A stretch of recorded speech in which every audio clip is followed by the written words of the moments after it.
Mas eu quero voltar lá para o primeiro depoimento, Fábio Piperno, que o Bruno trouxe para nós.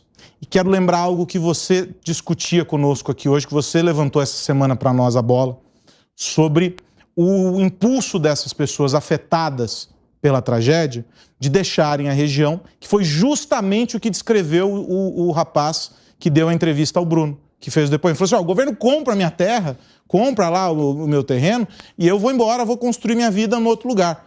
Ele falou 16 metros, né? Ele falou a água. Esse cenário, a gente ouviu uma pessoa, imagino que isso deva crescer também. E isso tem um impacto fundamental, você dizia essa semana, nesse processo de reconstrução do Estado. E aí a gente junta com o que a terapeuta Kézia falou. Então, veja, está tudo muito prematuro, né? As pessoas ainda vivem no meio de toda essa tensão, de todo esse desespero, e é muito difícil se fazer qualquer tipo de projeção agora. Mas é claro que o sujeito que enfrenta uma enchente, a segunda, aí depois tem uma seca, aí depois vem uma outra enchente, chega um momento que ele fala, desanimei. Então, é natural que muitas dessas pessoas queiram refazer suas vidas em outras regiões, onde elas sintam que tem mais oportunidades. É humano isso, né?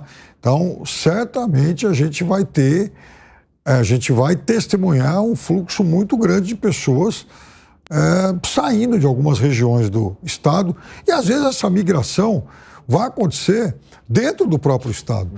Mas eu acho que em algumas regiões que têm sido seguidamente afetadas por essas tragédias climáticas, elas provavelmente passem a lidar com outro problema com o qual muitas vezes os planejadores não contam, que é o da falta de recursos humanos.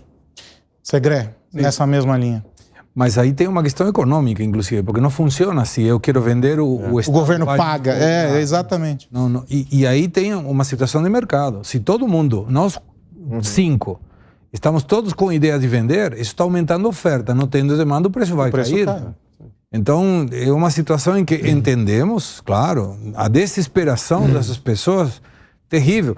E aí pode ter uma questão social, porque se a pessoa resigna a sua moradia e vai para outro lugar, muito provavelmente vai a um lugar que não é dele, que talvez seja até uma terra do Estado, mas que não necessariamente vai dar o conforto que ele precisa. É uma situação que me parece bom prestar atenção, porque não é uma vontade de alguém dizer eu quero vender, então o Estado vai ter que me comprar. Lamentavelmente, não é assim que funciona. O Dávila, e tem um outro ponto interessante dentro dessa história toda, que é quando a Kézia traz o seguinte: se nós não nos organizarmos, essa é uma demanda que o governo sozinho não vai, independentemente da estrutura, o governo não vai conseguir atender. E aí, quando ela fala dessa mobilização, ela está envolvendo as empresas, as pessoas, individualmente, ou seja, não é um processo que nós vamos depender só da ação do Estado. Ele tem que ser um facilitador para isso. Mas vai todo mundo ter que arregaçar a manga para fazer a reconstrução acontecer, né? Com certeza. Mas o Rio Grande do Sul tem, sim, uma capacidade de mobilização cívica muito forte, né? Então é um Estado que existe esse espírito no próprio gaúcho. E a sociedade civil como um todo. Da mesma forma que a sociedade civil se mobilizou na pandemia e teve um papel fundamental, protagonista em ajudar o Estado. Porque o que acontece? O Estado pode ser o balizador onde estão as prioridades, mas a iniciativa privada é que tem a agilidade que falta ao Estado. Então essa sociedade civil com o Estado precisa trabalhar conjuntamente, justamente porque o Estado precisa, sim, da rapidez, da celeridade da mobilização cívica, porque isso não vai ter nunca no Estado. Então, não tem como o Estado ter essa mobilização, e nós vemos que o Estado, mesmo com o presidente da República, reuniu seus ministros, pedir celeridade, o Estado é um transatlântico, que não adianta chegar a dar uma ordem e achar que o dia seguinte as coisas acontecem do dia para a noite. Não vai acontecer. Então, Aros, você tem toda a razão. É muito importante que essa mobilização cívica continue em caráter permanente, especialmente logo após a tragédia, porque ela será fundamental para o restabelecimento da normalidade da vida após o rio descer. Alangani, antes de eu passar para você, eu quero trazer a seguinte informação. O governador do Rio Grande do Sul, Eduardo Leite, disse que serão necessários 19 bilhões para reconstruir as perdas em decorrência das chuvas que atingem o estado desde a última semana. Na terça passada, o governo federal reconheceu o estado de calamidade pública lá no Rio Grande do Sul, o que vai facilitar a liberação de verbas. Aí no X, né, na rede social, o governador postou o seguinte, e a gente tem aqui a imagem da mensagem dele. Os cálculos iniciais das nossas equipes técnicas indicam que serão necessários pelo menos 19 bilhões para reconstruir o Rio Grande do Sul.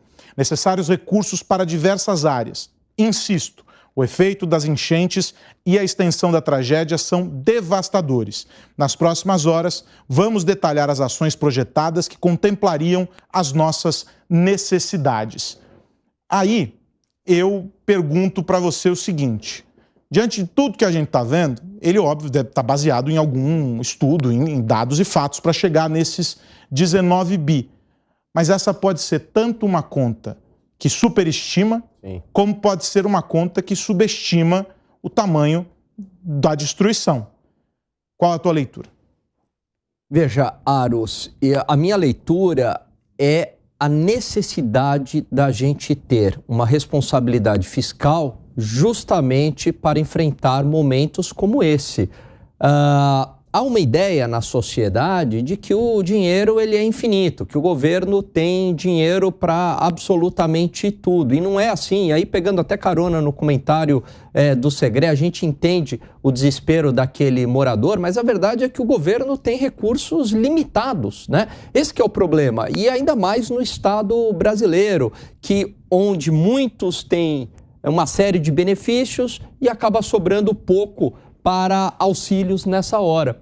Então, seja 19 bilhões, seja 30 bilhões ou 5 bilhões, a gente está falando de uma cifra muito alta. Então, lógico que numa situação dessa é possível flexibilizar algumas regras de endividamento, captar recursos, que é o que o governo sempre faz, né? Abre um crédito extraordinário e se endivida mais.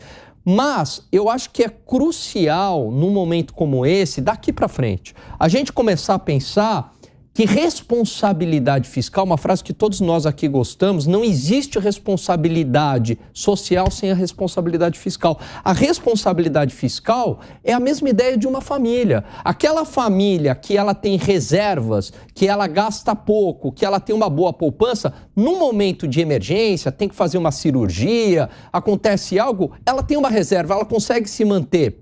A mesma lógica se aplica ao governo, não tem diferença. Então, se o governo tem caixa ou se o governo tem um nível baixo de endividamento, essa capacidade de endividar-se com a sociedade, ela vai ser muito maior, vai ter caixa, vai conseguir socorrer essas pessoas, mas não é o caso do Brasil. Por isso que a situação aqui ela é tão dramática, porque a questão fiscal ela tem impacto real na vida das pessoas. Davi. Correto. É isso aí. Não existe, como bem disse o Alangani, responsabilidade social sem responsabilidade fiscal. E aí uma questão que eu venho batendo muito aqui no 3 em 1, aproveitando essa crise do Rio Grande do Sul, para acelerar as mudanças, as reformas estruturais do Estado brasileiro, porque se não resgatarmos a capacidade de investimento do Estado, não tem como nós investirmos em infraestrutura que o Brasil desesperadamente precisa, não só de maneira preventiva com essas mudanças climáticas, como também para a retomada da competitividade e produtividade do Brasil. Nós somos punidos por uma péssima qualidade de infraestrutura em várias áreas, justamente porque o Estado vem sempre sacrificando o dinheiro do investimento para pagar contas correntes. Um problema que eu alertei aqui há tanto tempo no 3 em 1 e agora parece que entrou no radar do governo, é o rumo da Previdência crescendo de forma inacreditável por causa da vinculação ao salário mínimo. É uma irresponsabilidade. Então nós vamos criando essas bombas relógio e essa bomba relógio vai inviabilizando o investimento público. Então a história que o Alan trouxe aqui é fundamental. É preciso ter responsabilidade fiscal. Aliás, nós deveríamos ter meta no governo para recuperar o índice de investimento em relação ao PIB em todos os estados, municípios e governo federal. Porque se isso não for uma meta de governo, nós não vamos conseguir fazer os ajustes necessários nas contas públicas, nos gastos correntes, e isso vai impactar a vida das pessoas, como está mostrando a tragédia no Rio Grande do Sul. Esse não é um problema deste governo, é um problema de uma série de governos que não vem investindo há tempo em infraestrutura. E o pouco investimento que se faz é por meio das parcerias público-privadas. Mas não dá para a iniciativa privada sozinha assumir toda a responsabilidade de investimento do Estado brasileiro. A iniciativa privada tem um papel importante, mas não pode ser 100% a iniciativa privada porque não tem recurso para isso. Então, o restauro da responsabilidade fiscal é vital para o Brasil lidar de maneira saudável, consciente com desastres naturais.